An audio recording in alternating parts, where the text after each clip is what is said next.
part of our coverage area, North Alabama, is covered. West to east. Yes, I love to see it. Okay, let's get a check of your weekend forecast with Carson Meredith, and possibly right now you want to pay attention to what's happening. Yeah, what's it looking like now? And Carson, what are these Juneteenth events going to look like? Yeah, those should be just fine this weekend, guys. Juneteenth, of course, Father's Day as well. But we got to get through these storms this afternoon. Let's show you what's happening here at 11:48 on the Way 31 Storm Tracker Early Warning Radar Network. And throughout this newscast, we've talked about an outflow boundary or a gust front. In other words, a big wall of wind from these storms that have been going through Kentucky and Tennessee throughout the morning. Well, right along that gust front, because our atmosphere is so juiced up, frankly, it's so humid outside, it is so hot outside, these storms are now intensifying right along that gust front. It is just now starting to make its way into our area, particularly our Tennessee counties. You see very heavy rain just about to move in Fayetteville. A few downpours as well here in northern Madison County, closer to Alabama A&M and Newmarket as well. But I'm going to focus on this line of storms because that's where we have the best chance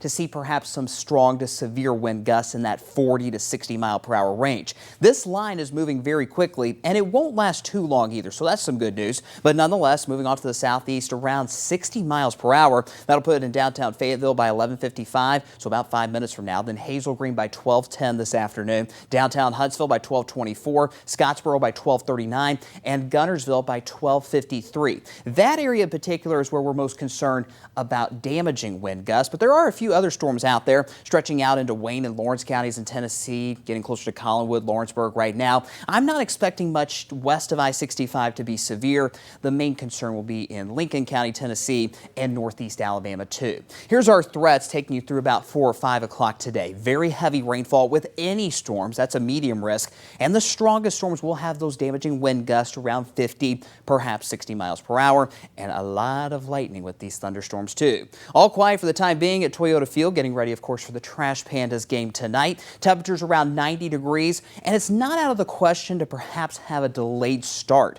in that game tonight. First pitch still scheduled, of course, for 6:35, but I think the storms will be winding down as we get closer to first pitch tonight. Nonetheless, it'll still be warm, hovering in the 80s, perhaps close to 90, and still warm by the 7th inning, but you notice that humidity will start to drop, and that's thanks to our cold front that arrives later on tonight. So you see on future radar what's left of those thunderstorms in Tennessee now, going through our eastern counties in Alabama by 2 o'clock this afternoon. And then by 4 p.m., we're pretty much done with a lot of the storms. Maybe one or two redeveloping directly along the cold front later tonight, but those will not be severe and coverage will not be too terribly widespread. Looks like we just got a new severe thunderstorm warning, so I'm going to go ahead and show you that real quick. This is for Lincoln County, Tennessee. You're getting that information just as I'm getting that information. So this new warning includes Fayetteville, Boones Hill as well, and it'll go until 12:30 this afternoon for those 60 mile per hour gusts. We'll keep an eye on that as well. But as we get towards next week, look at that heat. 100 degrees for the first time in a couple of years by next Wednesday. So we'll give you another update on that Lincoln County severe thunderstorm warning, as well as what we can expect for the rest of your afternoon coming up here in just a few minutes. Luke, Megan. All right, we'll get ready.